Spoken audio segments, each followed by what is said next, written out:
Gilauman nga mukunhod ang mga nagapayuhot og ilegal nga droga sa Davao del Norte sa pagtukod sa labing unang K9 Narcotic Detention Dog Facility sa Davao Region. Ani ang report ni John D. Esteban. Mas gipalisdan sa provincial government sa Davao del Norte ang pagpalusot og illegal nga droga sa probinsya pinaagi sa pagdugang og pulo ka K9 Narcotic Detention Dogs pinaagi sa pagtukod og K9 Detection Dog Facility sa Tagum City. Kini nga mga iro gibansay sa pagdetect og mga illegal nga droga sama sa shabu.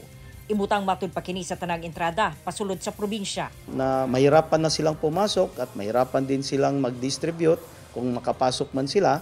Dahil may kinandug din tayo sa mga intersection ng bawat LGU, hina yung supply.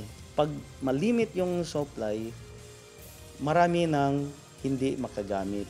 Sumara sa gobernador, nagkadaghan ang nasakmit nga illegal nga droga tungod sa mas gipakusgang operasyon sa otoridad ug sa tinguha nga mahimong drug-free ang probinsya. Ang confiscated drugs dito sa probinsya ngayon is worth of 44 million pesos ang nahuli ng ating kapulisan bisa report ng ating provincial director. Ito yung accomplishment from previous provincial director within this term.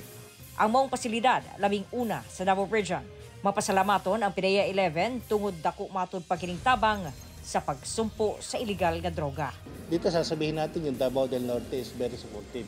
Kasi sila pala ang nakapag-isip na mag-put up ng sariling narcotic detection facility. At nakapag-procure sila ng 10 narcotic detection dog. Yung isang aso is worth 450,000.